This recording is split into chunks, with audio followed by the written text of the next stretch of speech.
নগাঁৱত কংগ্ৰেছৰ কোন প্ৰাৰ্থী হ'ব তাক লৈ আমি ইমান চিন্তা কৰা নাই। আমাৰ হাতত 11খন সিট আছে, আমি 11খন আসন আমি পাম। গতিকে লোকসভা নিৰ্বাচনৰ কৈও আমি ডেভেলপমেণ্ট কাম, বসুন্ধৰাৰ ভূমিপট্টা, যিবিলাক ৰাইজৰ কাৰণে প্ৰয়োজনীয় সেই কামবিলাকতে আমি বেছিকৈ জোৰ দিছোঁ। কিন্তু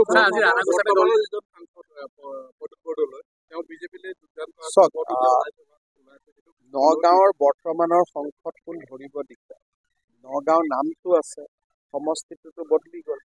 যেনেকে নগাঁও সদৰ, নগাঁও সমষ্টিত আগতে হোজাই, লামডিং আৰু যমুনামুখ আছিল।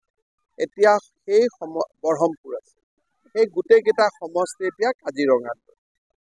ঠিক তেনেকে কাজিৰঙাৰ চামুগুৰি, ঢিং, ৰূপহী সেইখিনি নগাঁৱলৈকে আহিব। গতিকে পুৰণা নগাঁও আৰু পুৰণা কলিয়াবৰ সমষ্টিৰ এতিয়া কোনো চিন আৰু মুকাম নাই। এটা নতুন পৰিৱেশ। নতুন পৰিৱেশত আমি নতুনকৈ চিন্তা কৰিম।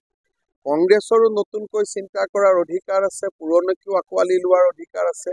গতিকে তেওঁলোকৰ ৰাজনীতি তেওঁলোকৰ লগত থাকিব, আমাৰ ৰাজনীতি আমাৰ লগত থাকিব।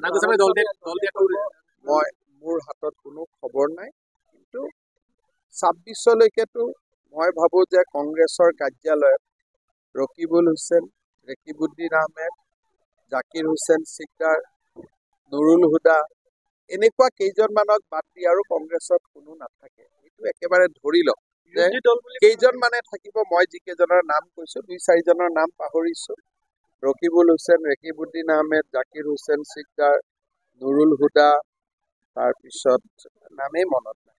এনেকুৱা কেইজনমান যি মানুহ আছে, তেওঁলোকৰ বাদে আৰু কংগ্ৰেছত কোনো নাথাকে। আৰু থাকিনো কি লাভ আছে? মই ক'লো নাই, আমি 11টা সিটতে আছো। গতিকে বাকীৰ ক্ষেত্ৰত মই নাজানো, কিন্তু আমি 11টা আমি সিট জিকিম, ভাল কৰি জিকিম। চক 11টাত আমি আছো, আৰু বাকী ক'বাত লোকত যদি এটা জিকিম। মই এইটোৱে ক'লো যে নগাঁও, কাজিৰঙা, প্ৰদ্যুৎ বৰদলৈ, গৌৰৱ গগৈলৈ এইটো কংগ্ৰেছৰ প্ৰব্লেম, আমাৰ প্ৰব্লেম নহয়। গতিকে এইটো লৈ আমি মূৰ ঘুমাব খোজা নাই। এতিয়া কংগ্ৰেছৰ সভাপতিয়ে যে কংগ্ৰেছত থাকিব কি গেৰেণ্টি? কাৰোতো আপুনি কাকো গেৰেণ্টি ল'ব নোৱাৰে। মই কেইটামান নাম ক'লো, সেইকেইটা বিজেপিত নাই, বাকী কাৰো গেৰেণ্টি নল'ব, কাৰোৱে গেৰেণ্টি নল'ব। ইমানে আপোনালোকে ৰকিবুল হুছেইনৰ গেৰেণ্টি লওক, বিজেপিত নাহে। ৰেকিবুদ্দিন আহমেদ বিজেপিত নাহে, জাকিৰ বিজেপিত নাহে, নুৰুল হুদা বিজেপিত নাহে, ৰচিদ বিধায়ক তেওঁ বিজেপিত নাহে। এনেকুৱা কেইজনমান আছে বিজেপিত নাহে। মই বিজেপিৰহে কম, এজিপিৰ কথাটো নকওঁ। কিন্তু বাকী যোন য'ত এইবিলাক কংগ্ৰেছ কৰি ঘূৰি আছে, এইবিলাক কোনদিনাখন পেপাৰ মাতি পেলাই আজিৰ পৰা মই দল ত্যাগ কৰিলো। গতিকে সেইকাৰণে এতিয়া মাতৃৰ লগত লাগিলে মই কথা পাতিম। মাতৃৰ লগতো মোৰ চবতছে ভাল, যেতিয়া প্ৰয়োজন হ'ব মাতৃয়ে কথাটো বদলাই দিব পাৰে।